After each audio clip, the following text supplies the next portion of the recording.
Blog Talk Radio. Bonjour, monsieur, je m'appelle Yrneh, vous écoutez la critique Flow avec Chanty.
Week 2 of our series of interviews with artists and real special creative people. Today we have a special show for you. We have artist, performer, Yrneh Brown. As always, you can call in to our show at area code 347-855-8305. That's 347-855-8305. Or you can email us at WUNPN@hotmail.com. Hello, Yrneh. Hey, man, how are you, Kunte? I'm doing great. Cool. What I love to do with these interviews is start off from the beginning. So can you tell the audience where you're from? I was born in Jamaica. I was born in Kingston and St. Andrew, Jamaica. So, hey, I'm from Jamaica. From Jamaica. Mm-hmm. Can you tell us about what was it like growing up in Jamaica? Tell us about your parents. Well, growing up in Jamaica for me was one of the things that I felt gave birth to the creative person that I am, because it was one of those bittersweet, as in French we would say sucré amé, time in my life where my father died, was killed by a drunken driver when I was 3 years old. And my mother had to come back to America, and then so we're growing up with grandparents, which means that was like, grandfather, grandmother type of set up.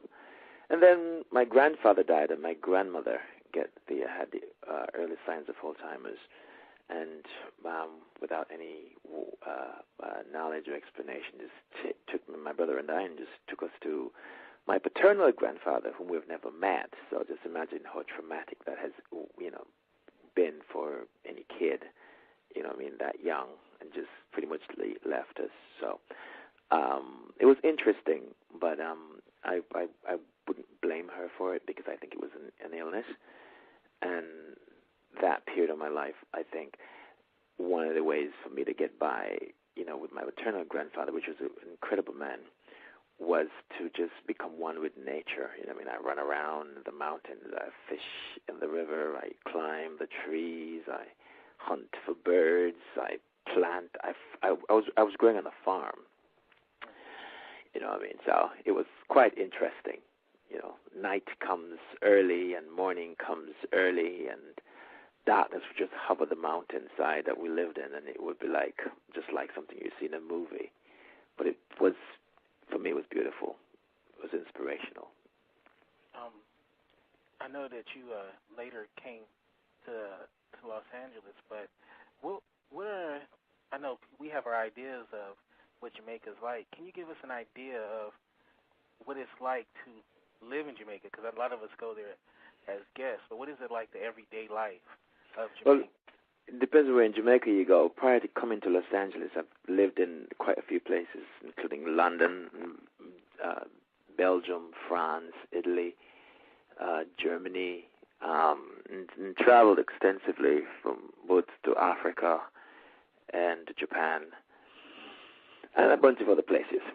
So coming to LA, it was for me very, metropolis like some of the other places that I've been. But growing up in Jamaica as a child and living in Jamaica, you get a different flavor. Depends on where you go in Jamaica. If you want the tourist stuff, that's what you're going to get. If you want the cultural stuff, you want to hang with the natives. You know what I mean? You want to go more in the countryside where it's not so catering to the tourism market, which is like a McDonald's kind of setup. You know what I mean? Everybody has the same kind of talk. Everybody has the same kind of where to sell, and everybody has the same kind of treatment. They expect, because the tourists come expecting that tourist treatment. Real Jamaica doesn't give weight to that kind of tourist treatment. They give weight to a cultural experience, and the experience of Jamaica, both from the city life, which is like any other major city that has its problems or has its, its ugly dark side, and has its beauty. So living in Jamaica, it depends on where you live in Jamaica, you know what I mean, and that kind of gives shape to what your experience is going to be like. I lived in many places. I've lived in the city where it can be like Los Angeles, and I have lived in the countryside where it is so beautiful. It's inspirational. It's almost like, a place for weary eyes to just like really just go to sleep. Sound like a poet right now, which I am actually. But it is that kind of feel, the countryside, the mountains, the rivers, the ocean. Jamaica has many sides. It's more than just about sand, beaches, and marijuana, and its music. Its people and its culture is broad, and it's extensive, and it's just unique. It's unique. It's very African, and it has many different influences because we had the indentured labor that literally kind of is a part of the fabric of the Jamaica lifestyle and Jamaica culture. We've got people came over from India, from Chinese. So we've got Chinese, but we don't say Chinese Jamaican. Everyone in Jamaica is Jamaican. We don't have like, in America where it says African American. We don't have that in Jamaica. If you're Jamaican, you're Jamaican. Whether you are from Chinese heritage or German heritage or Italian heritage, you come to Jamaica, you are Jamaican. That's it. You were born there, you are Jamaican. How were you when you first realized that you had creative abilities, that you knew that you wanted to do art? How would you say? How old? Yeah. I think I may have been like about 5 or 4. Just immediately after my dad died when I was 3, and I remember going back to, taking the drive back from the family plot where he was buried, and I was lying in the lap of my godmother, who is Chinese, and all I could see was where the car was moving. Just imagine a child in the back seat, and he's lying in the lap of someone. It's just the way the moon would just keep following me in the car, and I thought to myself, wow, I was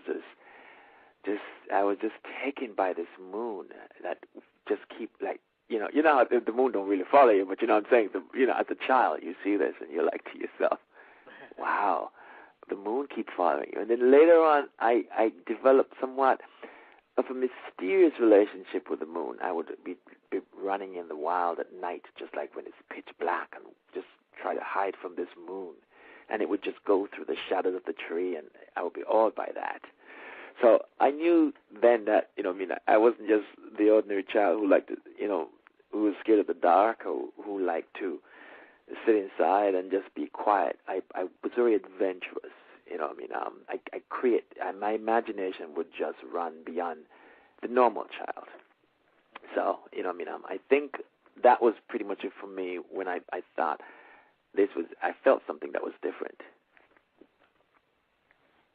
Now, when you were young, I read in your bio that you took part in drama festival, speech festival dramas.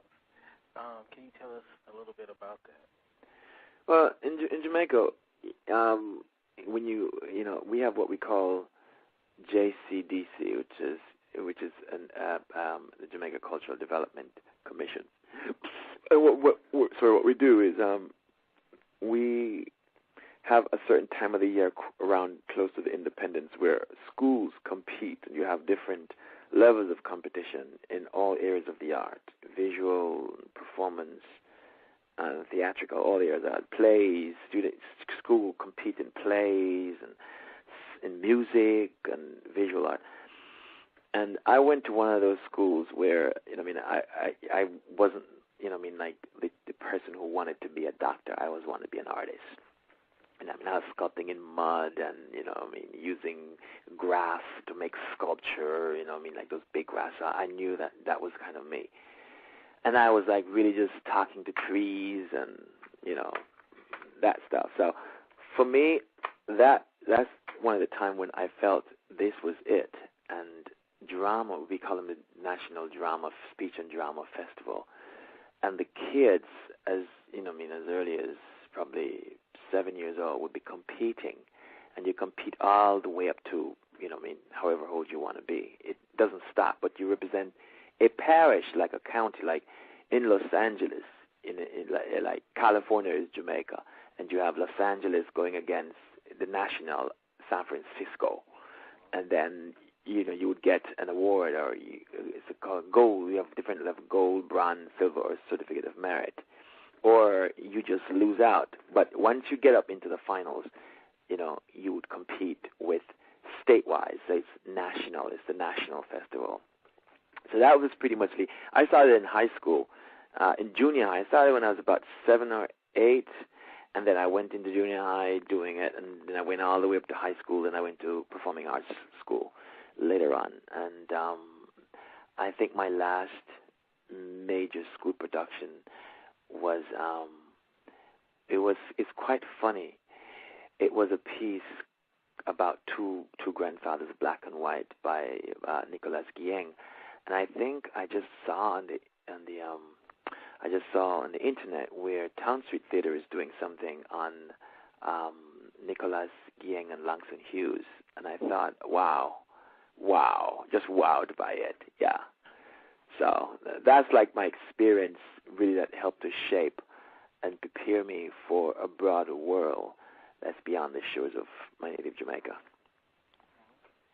Now, tell us about your performance of Jacob Miller's "I Was Born as a Disciplined Child."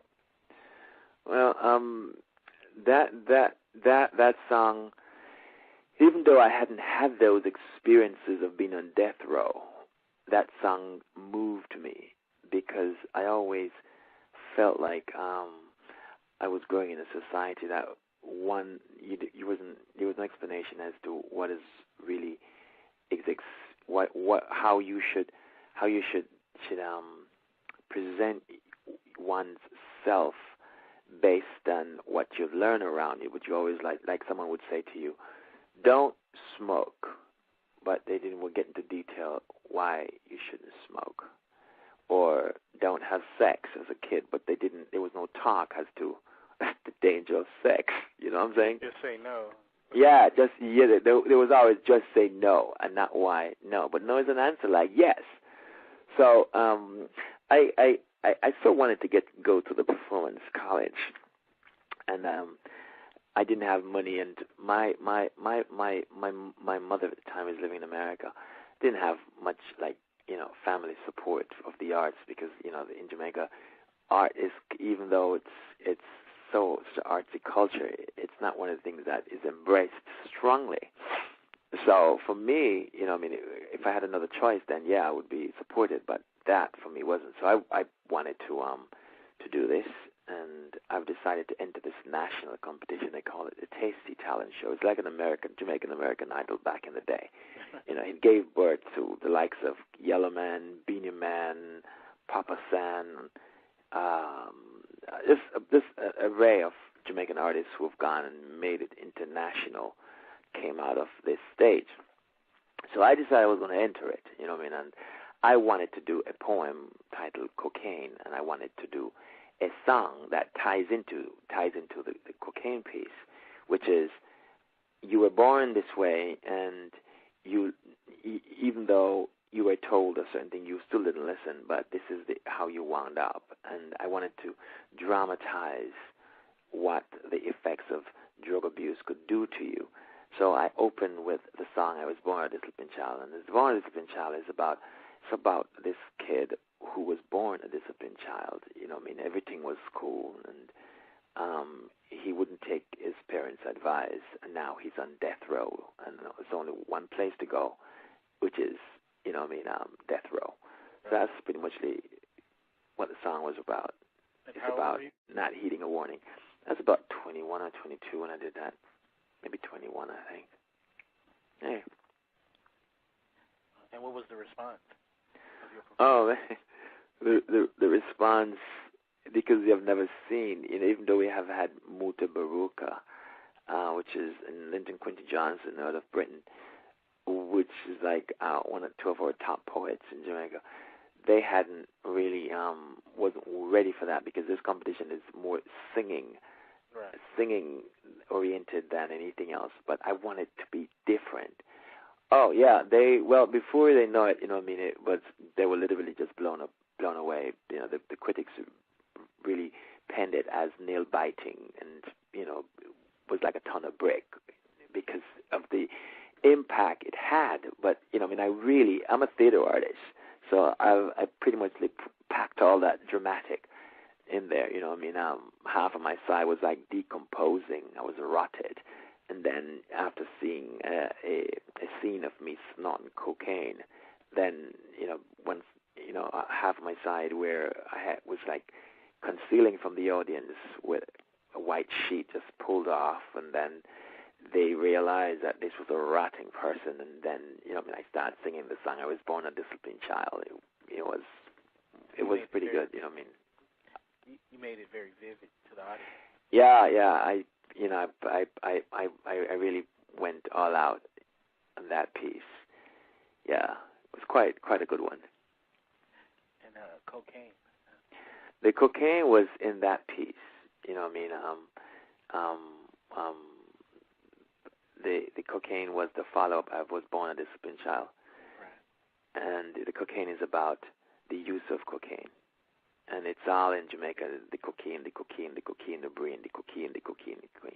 It caused me to be slim, slow up my rhythm, broke down the system, lose all my wife because me can't do the thing. The cocaine, the brain, the cocaine. Something like that. It's been a while. I haven't said that poem, probably like 15, 18 years. Wow. And the disciplined child is what I open, which is, I was born a disciplined child. I never knew when I got so wild. I was born a disciplined child. I never knew when I got so wild. And when I used to go to school, they taught me the golden rule. They say, son, you better know yourself. In time to come, it's gonna be dread.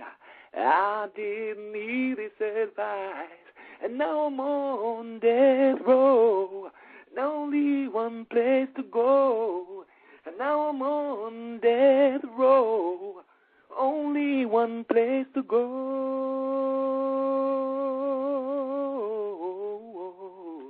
And it goes into more and more and more of the song, but that's the part of the piece of the song. Hey, I can only imagine what that audience was like when you sung. Oh man, with the band going. It was quite a night, dude. It was quite a night. I haven't even sing that song like in about maybe 20 years, dude. 20 years, wow. Well, now, how do you describe your work, your poem, your poetry? Well, look, it's. I consider it to be poem. It's, it's an expression that comes from a very deep and sensitive place. I'm inspired a lot by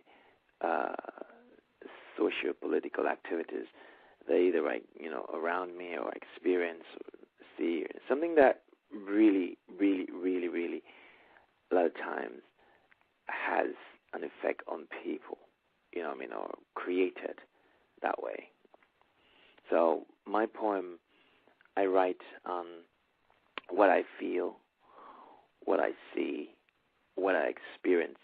So when I perform them, it's not just performing something that I cannot identify with. I may not experience it personally, but it touched me so deeply that I'm able to identify with it. So I'm always like going to a very deep place when it comes to when you perform your poetry. Can you feel the audience? Oh yeah. Yeah. And what is all that the like? Time. Getting that vibe from the audience. What's that like? Well, my audience a lot of time it seems like my audience just get really just drawn into what I do, that we become one. And it's not like me and them. It's just us. And it allows me to just literally just float away. You know what I mean? It's almost like a cloud on the wind. You get the picture. Oh yeah, I've seen you do poetry, and I definitely know the feeling. Yeah. You literally just, the words take wings and they just fly. It's like a religious experience. Yeah, you it's very spiritual. You get into a zone, and you just literally just go to that place where it's coming from, that place where it's deep, spiritual, and connected. Now, you've had many acting credits, stage and film. Kind of give us an idea of when you started to act. I've always been working in theater because I told you I was like in the drama club at school. Right. And that was like really when I began. And then when I start like moving around and working, I went over to London and be back and forth and up to Brussels and Germany. I would always be in some kind of production, whether it's musical, theatrical, or on a stage singing in nightclubs in Paris or Marseille or Nice, Holland, wherever I was. For me, it was each night or each time I put a piece together and I enter a stage, it was always a different experience. The theatricals and music had pretty much a whole different experience versus working in commercials and film and commercial theater versus nightclubs performances. So you were able to separate the different type of work you do. And then sometime in Britain, days I would do radio drama, which is a mic, a script, and that's it. And you create pictures for people in other parts of the world. Like you guys have daytime here. It was like there. It was like in other places. That's our daytime. That goes to different parts of the world that had the BBC. So there was different level of working as an actor or as a musician or as an artist, where I use different, because I've never really had a regular job. My job has always been art-related in terms of one of those, whether I'm singing in the club, working as a model, styling for somebody, grooming somebody, working as a makeup artist, or in a play, or in a film. It was always that. So you are able to develop different levels of your artistic and creative ability in your execution. Depends on what the requirements are. So it's more around. I don't know if that helps to sum up your question, if that answers your question, or. Yeah, well, I personally love the theater myself. One thing I love about it is, and I've heard people who act in the theater say that they love the immediacy of what the audience gives them. And we kind of talked about it with reading your poetry, but as someone who works on stage, what is that like? You know, to rehearse something over and over and over, and then when you perform it and get that audience reaction, get that feel. You know, I imagine each night has to be different. Each night you perform that. Well, each night, each performance is different too. Well, I think for me, when I rehearse, or I'm in a play and stuff, what I'm really rehearsing is somewhat the format and the run of the play, which is not even so much lines. It's to kind of just get your energy all going, to kind of familiarize yourself with the piece, with the script, so you can able to really just digest it in front of an audience. So it's almost like you're preparing yourself not for so much of the performance, but you're educating yourself about character. You're educating yourself about the character, about the setting, the place, the time, all that stuff. So when you come, you open in front of an audience, what you literally is doing then, you're reliving all of that stuff. And reliving it sometimes takes you to different places, depends on what the audience give you or what's going on that evening. It's the same thing, but it's not going to be the same energy all through. Right. You know what I mean? The energy veers, depends on, you know what I mean? Just like a person, it's a live theater. You don't feel the same way every day. You feel very happy tomorrow, you feel happy today, but it's a different kind of happiness. You're happy about something else. You know what I'm saying?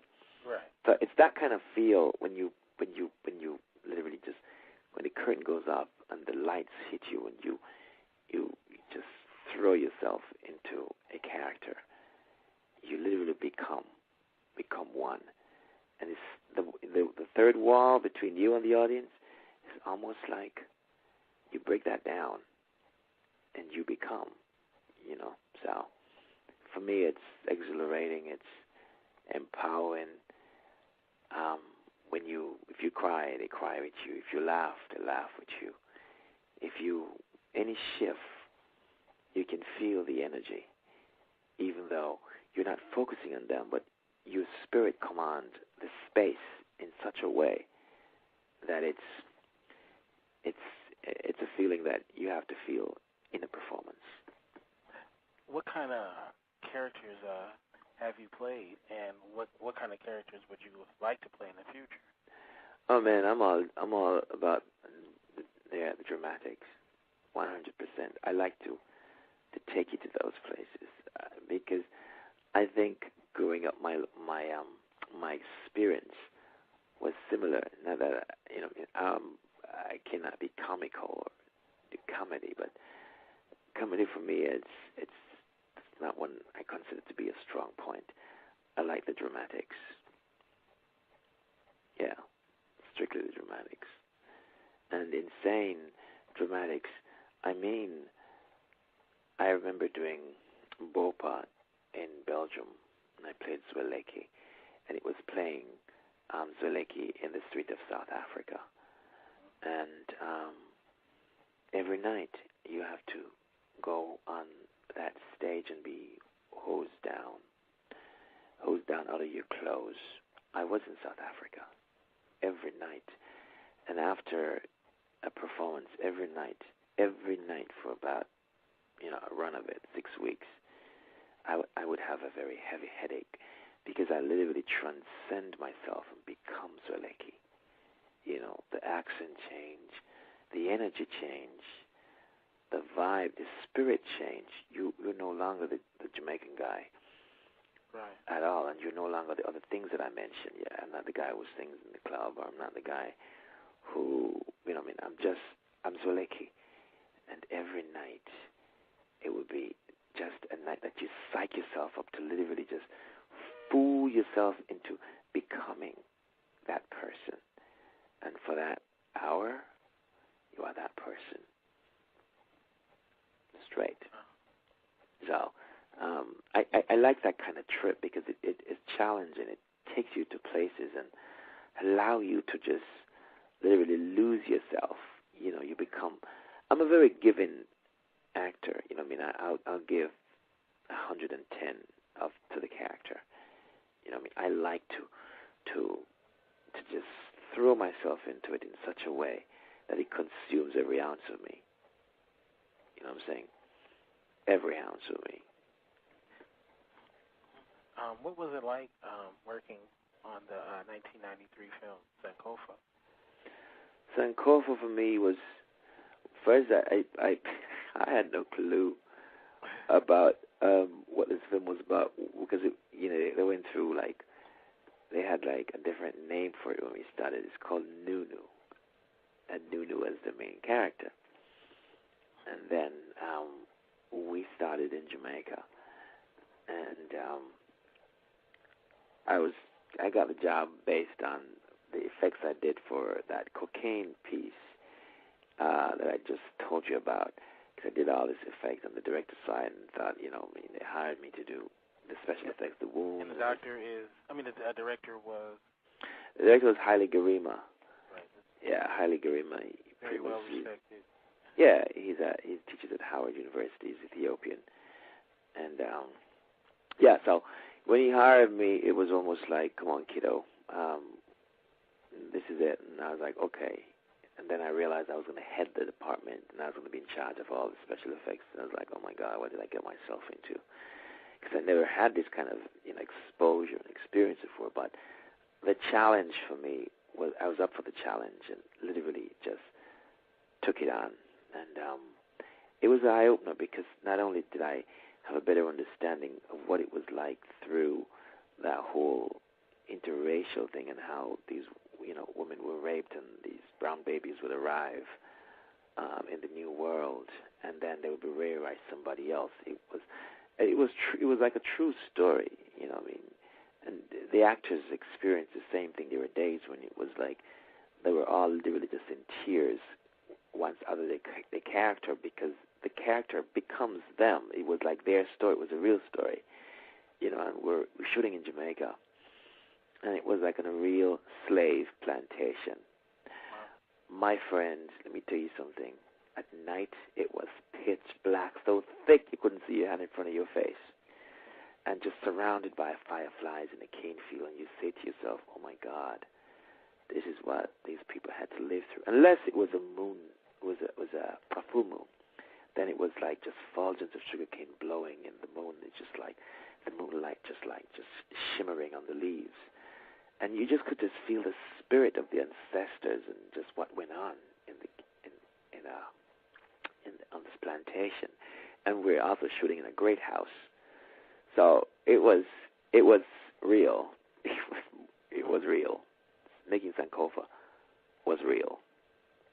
I remember that when that film came out, and I was quite young then, and being blown away by that story.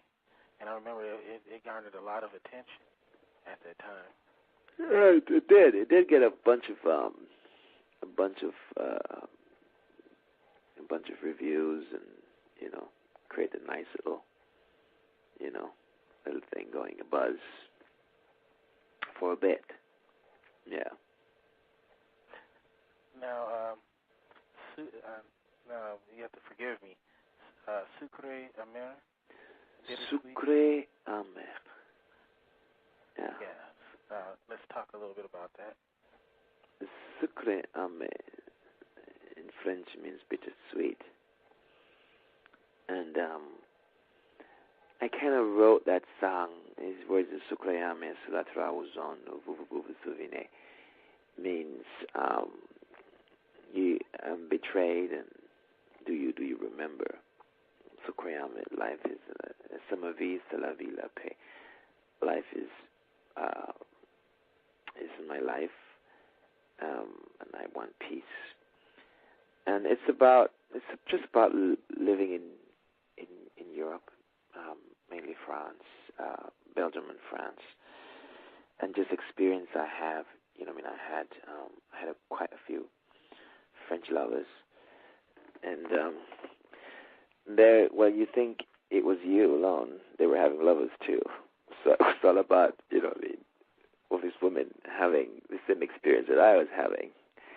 So it was that kind of just atmosphere and literally inspired me to write Sukreyami.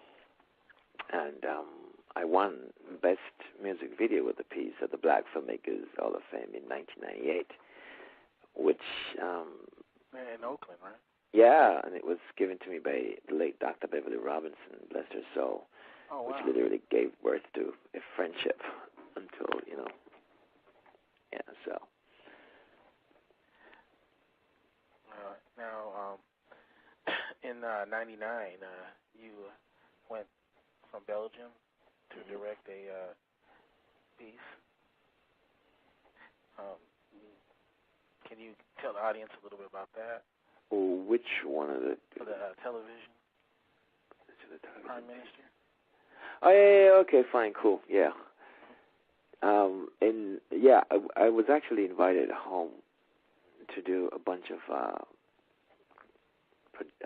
film productions, and one was to stage the first Emancipation Day celebration they had in Jamaica. And I recreated a piece titled The Auction Block, where, I did more like what we consider environmental theater, where I brought the audience. I staged a piece with it's in a theater, but it's an amphitheater. So it's an outdoor theater.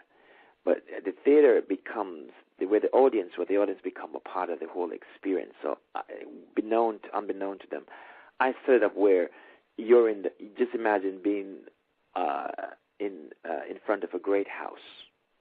That was the kind of, because the stage was a great house, and on the stage, the auction of slaves, and I had like horses galloping through the audience and with burning torches, almost like literally charging down on the audience. They had no clue that this was going to go on, and it was quite an experience, because then I look back on the tape and I would see the Prime Minister and some of the government officials literally startled by this dramatic experience that was happening around them, because they was expecting all the event to be on the stage, to be entertained. I'm not that kind of artist. I'm about to give you an experience. Even though entertainment is a part of it, I'm more interested in allowing you to have the experience. So that was pretty much one of many production I did. I did quite a few more, but I think it was such real experience. I don't think they were really ready. So, 1998 was quite, 98 or 99, whenever I did all those stuff, was quite a big year. I really wasn't invited back home to direct anything major to that level, because I think even though we're, considered to be a black and African-oriented country, where it's like, they were still like frightened by just how much I brought to them. And that is kind of an experience that I also gathered traveling out, that, you know what? You can tell your story the way you know the story, or the way you feel it, And I thought about it, and then I said to myself, it's not even me telling that story. It's the spirit coming through me and coming alive. You see what I'm saying? So it was a very, I look at that today, and I'm always just literally just so blown away by, I don't think I really did it. I think, it came from a deeper place. I never knew much about plugging the ears of the horses. I had gunshots soundtrack. It spooked the horses. I could have really been in some serious trouble had it not been a situation where it's almost like everything was under control beyond my experience or what I could do. Because once the show get going, I couldn't control anything. And horses were coming from different places, and there were men on these horses. And then I have all these soundtracks and these lights, and then I burnt the stage. Just like how you would burn down the great house. So after the auction, the slaves burnt. They were like all these drummers that were like, just like charged to the stage and started drumming. And then we burnt the stage. All that stuff, nobody saw that rehearsal because it was something that I couldn't have literally brought to them. I wouldn't get a green light. There was no green light on that. They wouldn't get so it was like, I knew that I was going to do it. So it's almost like the performance, when they saw it, it was almost like, what is going on? It was like, you know, it's like yeah, it's that kind of feeling where it's almost like, oh, this guy's crazy. Because, you know, I mean, normally you go to a performance, you know, they give you a program, it's going to be this and whatever it is, and you're all dressed up and whatever. Oh, I was about to give them an experience, all right. Oh, man, to me, and now I look back at it, and I'm like, I thought to myself, I'm glad I have it, at least some of it on tape, because I could not really, I could do it, but it would take a bit to remember all the details of it. You know what I mean? So, well, you know, there were some minute parts of it that was incorrect. Like, you know what I mean, at the time, there were no goats in Jamaica, and I had a slave walking on with a goat, like a goat herder. Right. It was one goat, you know what I mean? But the horses were there, you know what I mean? And the gunshots, instead of like an M16, it would be more like, you know what I mean, one of those, what you call those guns, there's a name for them, that they used back in those days. Anyway, it's not really important right now. But anyway, the sound effects that I so enjoyed, but they got the message, they got the story. You know what I mean? It was talked about for a long time, and you know, it felt real to a lot of people because it really was a reenactment that was intended to be real. You know, I mean, I really wanted to have them experience what it was like to be sold in front of a great house, and also experience what it was like to literally burn the house down. You know what I mean? So I set the stage on fire and burnt. You know what I mean? There was a section. Yeah, there was a section of the stage. I built a great house on top of the stage. I set that whole thing on fire. So it was like blazing. You know what I mean? Just burnt down. So, but everyone was safe, you know what I mean? I kind of work out all the logistic, what would burn, you know what I mean? Like, a lot of time I use, like, you know, coop wire and cage the area so the fire doesn't spread. But when you see it on the stage, it looks like the entire stage is in flame. So, and then the slaves were, like, running and they were drumming and, you know, Jubilee. It just really, literally had burned the great house down, which is what a lot of the West Indian did. We burnt great houses down. You know, we take to the hills. Well, I like to remind the people that this is Art Beat. I'm your host, Kente Ferguson. We're interviewing artist, performer, poet Yrneh Brown. This is a live call-in show. The number is 347-855-8305. That's area code 347-855-8305. I know I was looking at the switchboard, and I saw that a couple of callers signed on, and then they got off. So if you call back, I will try to get you into the show. So let's talk a little bit about reggae music.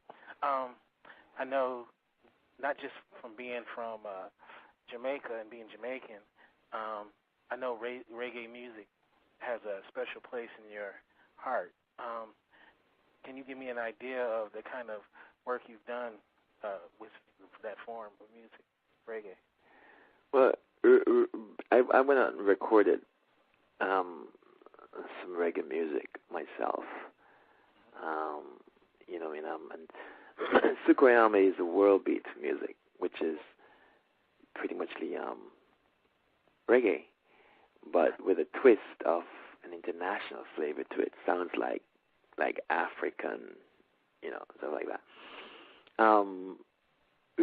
Reggae, beyond me recording it, is working in the industry in terms of marketing. I've worked for Virgin, you know, I've worked for the artists like Shaggy, Beenie Man, Yellow Man, Papa San, Nadine Sutherland, Diana King. There's quite a few artists that I've worked with in terms of grooming them, and what that is when they're signed, normally out of Jamaica, and they're signed to a label, whether it's Sony or Virgin, and they have a person who would just take them over, and what we do is make them commercial, so the record company could make their money. So the record company might not like how you look, but they like how you sound. Oh yeah, we can work with that. We've got somebody. And normally the artists still want to keep some of who they are and what they look like and what they represent. So the middle person in there has to be that person like me. A lot of times I just take what they got and work with it. A few costume changes here and there, not too much, no cosmetics, no breast implant or lip job or nose job or any of that stuff. Or, hair or whatever it is, if the hair, whatever the hair comes to me, I work with the natural. I believe that a product can be naturally beautiful. So I don't get beyond, they make them so marketable where they won't know themselves, and they literally sold themselves out, because once that market is done with them, then they can't do anything with themselves. So my job was to, working as a creative director or stylist. I did the photo shoot and some music videos. I also worked for the Marleys. I took the job, I think, in 1999 or 98 or 97 or 96. I don't remember. But I was a creative director for a label out of Tough Gang Records, where we did the album For You Too with Ziggy Marley and the Melody Makers, and I styled and did the makeup artistry for them. And the photo shoot, I arranged it with a photographer out of New York, and then took the job on to do their artists who were signed to a number of other sub-labels for a bit. And after a while, you get tired of that. You get tired of, working for the man, where it's like, okay, yeah, you are the guy who make them a product, and you just start feeling guilty. You're the guy that makes them the guy. Yeah. Right. Yeah, you start feeling like, oh no, what the heck, and it kind of changes some stuff. But it's a very interesting period of my life. It's just one of my many journeys and experiences that literally gave me an insight and allowed me to kind of just work with my art and be of service at some point, until I felt like, okay, well, this is where this stops for me, you know what I'm saying? So that's like my experience. And I don't know if you know who Max Caprice is. Oh, yes, for sure. Yeah. Max is one of my artists as well. When Janet Dixon, who managed Maxie at the time, he also got signed to Virgin, brought Maxie to me. He already was a top artist. Right. And, I styled and put him together and did the shoot and everything, including we did a whole thing of skincare for Maxie, because Maxie had bad skin, you know what I'm saying? So, well, I enjoy that period. I do. It was a time when you don't get a chance to work with these people, but get a chance to be in their, in how they present themselves. Because what you see out in the public is what I would do. You might not see them physically, but you see their albums or their press pictures or magazines or whatever. So my job is to give them that look or give you that feel for them. Naturally, it could go either way, you know what I'm saying? You know how it is naturally, but then when you work with North America or Europe, things tend to change in aesthetics and looks. Well, you got to be on top of that. Yeah. Now let's talk about your art. I had the pleasure of seeing your art and also installing some of your art. Yeah. You're a fantastic artist. Thank you, brother. Let's kind of talk about let's give the audience a feel for your art. How would you describe it? I'm a multimedia artist. I tend not to be locked down in a box. I express what I feel, what I see. It's a voice, and you probably will hear it through many different channels. I might come at you as a performer, I might come at you visually, I might, whatever. So it cross boards and line, it's like one might focus, are you a sculptor, are you a painter, are you an actor? I just think they're all connected. I think they're all connected, and I just use that my art as my voice and the voice of the people. I see something, I tell a story, and I interpret it, what I see creatively, and I might interpret it in several different ways. There's no one way to interpret an artistic expression or feeling or whatever. There's several different ways. I take advantage of that because that's kind of my thing. Yeah. Some of the exhibits you've been a part of, can you kind of give us an idea about that? Well, recently this year I did pretty much. Am I still in there? I think the show ended this week, last weekend, at Avenue 50. The 365, which is about the Obama administration, or since Obama has been president, and this is Avenue 50. They have I did a Red Summer show at the home of actress and activist, and humanitarian CCH Pounder, who's like one of my. Sorry. What was that like? Amazing. Cece's like really just an amazing supporter of the arts and just a wonderful person. She understands that voice and the need for one to have their voice heard, and is quite supportive in that way. So after I did a terrific actress as well. Yeah, she, I was rooting for the Avatar, but it's all good and stuff. She did a fabulous job in that. She is the collector of like two of my pieces, The Auction Block and When I Cry. And after I did the museum show at CAM, I told her that I wanted to. I didn't get a chance, at CAM to do the show that I wanted to, because it was a big old group show. It was like about, so much artists, maybe 30-something, I don't remember. That's the Inside My Head show? Yeah, the Inside My Head show. And that was curated by Morris Hollingsworth over there at CAM. I wanted to do a performance piece that would tie into my section, but it was a group show, so there was no room for that. So I chat with her for a bit, and she was like, well, think about what you want to do. Let's set a date, and let's do it. And, yeah, she was gracious enough to give her blessings at her home. And I did that, the Red Summer, which has to do with the Red Summer of 1919, which is quite interesting, because people show up, I learned about the Red Summer by just a title and Googled it and saw, like, the Red Summer in the history of America was considered to be a very bloody period in America. After, these men came back from war and expect to be treated equally, and, black guy went to swim in some pool area where he's not supposed to, according to young Jim Crow laws, and it really all hell broke loose. I created a series on the Red Summer.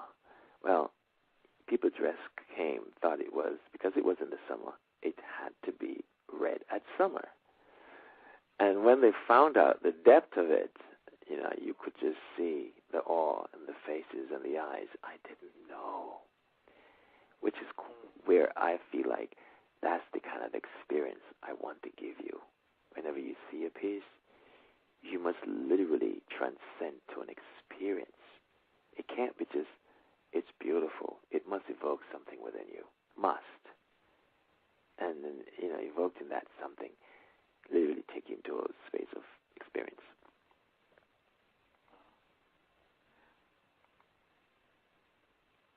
Now, some years back, you took part in a exhibit at the WLCAC, Ferguson Gallery, the 5 decades of activism. I remember the work you put in there. It was Mundur, am I saying it right? Mundur, my God. Yes. Yeah, I hadn't seen that piece in a bit. The collector, what's her name? Sadie Johns, T. Johns, collector of that piece. Yeah, that was I totally appreciate Cecil Miriam Ferguson for giving me that platform, because it was one of the earliest stages when, I really wasn't really doing gallery yet, or, I'm still like quite green to the scene, very green. And the artists, the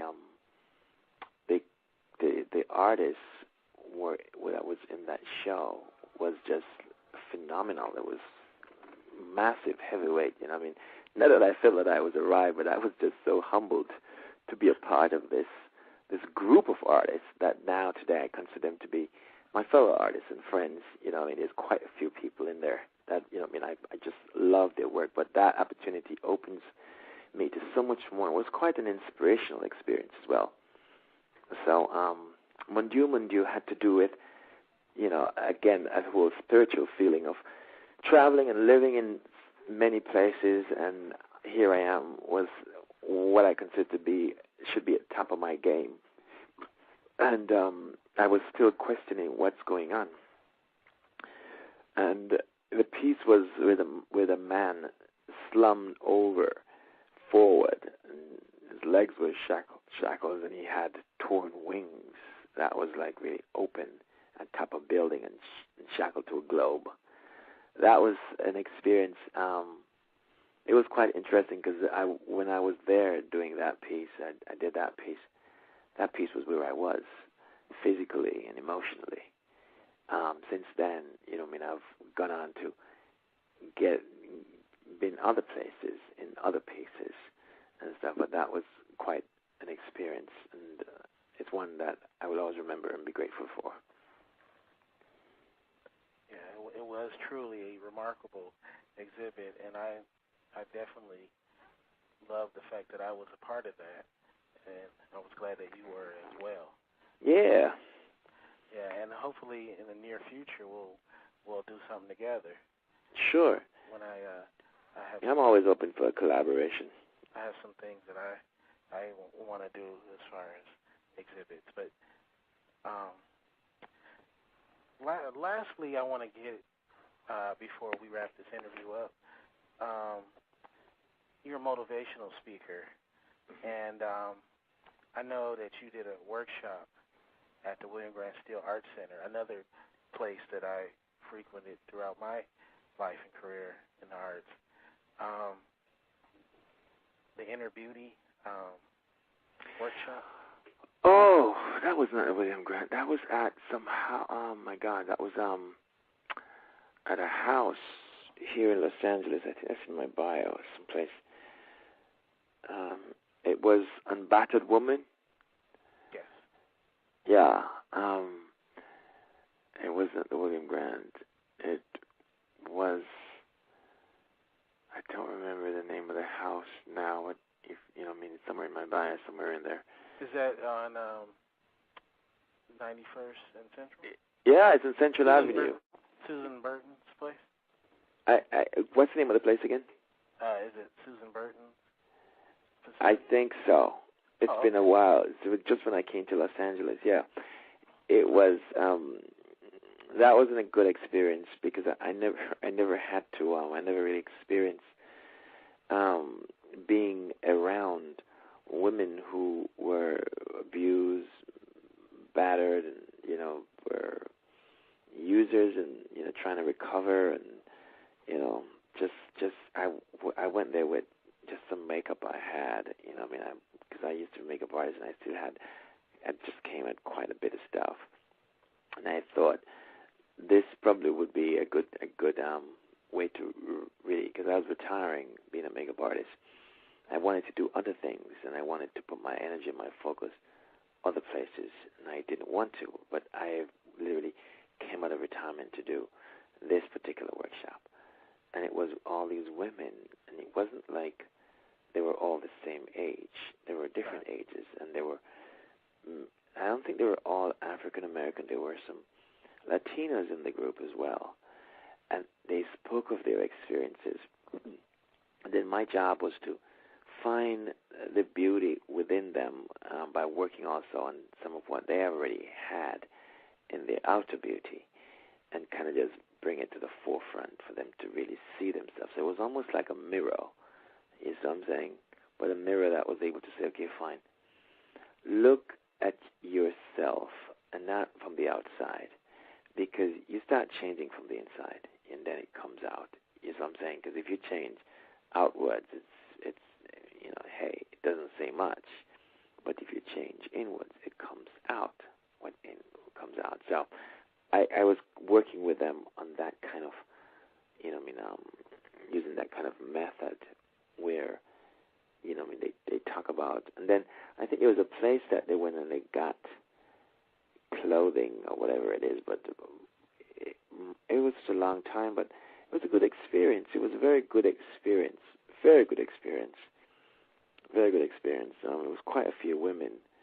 It's funny. I worked with the same group. Actually, it's funny. The place that the place where it's located at is actually on the same block as my brother, my oldest brother. Oh, really? Yes. And also, I worked on a photo exhibit. The photographer was named James Warner at once again the WLCAC, the Cecil Ferguson Gallery. Mm-hmm. He did a photo exhibit of the women at the shelter. So I guess we both have that connection with this same place. Yeah. Yeah, the woman's name is Susan Burton. Yeah. Yeah. I think so. It's been a while. She's a tireless supporter of women, battered women, and uplifting them. And yeah, that was the whole point, actually.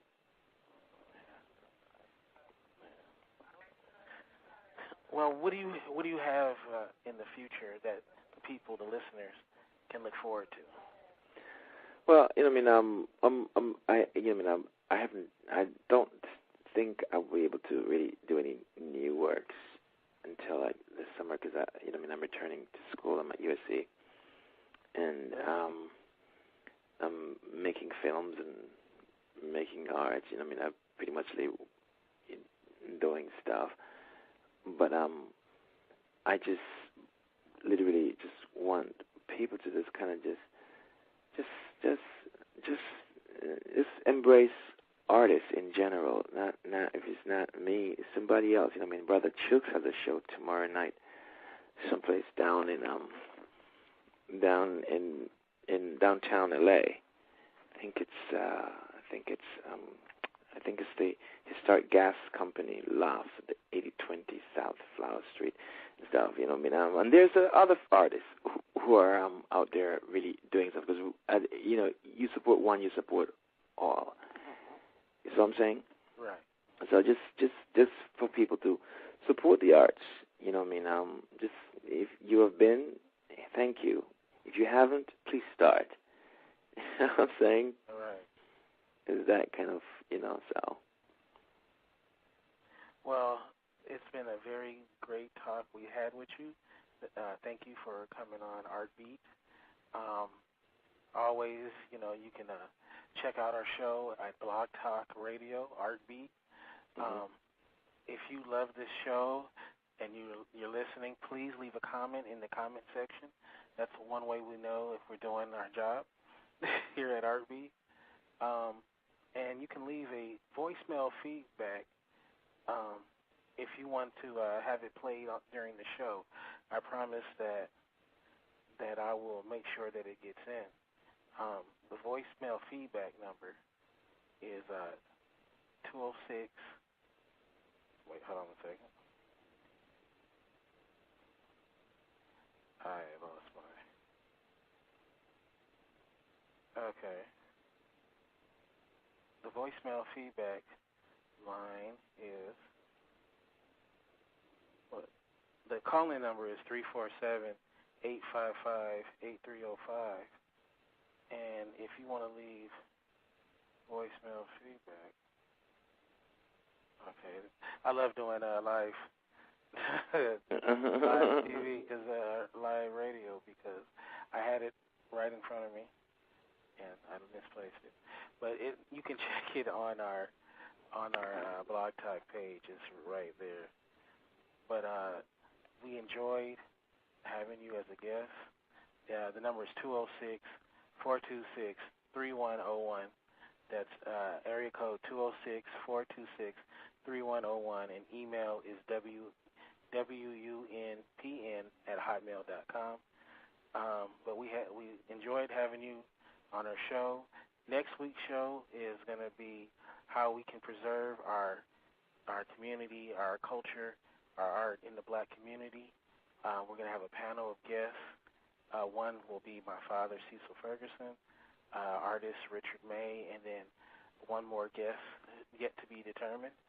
So please check out that show. It should be a really, really good show. Thank you once again, Yrneh. Okay, brother. And this is Art Beat. See you next week. Okay.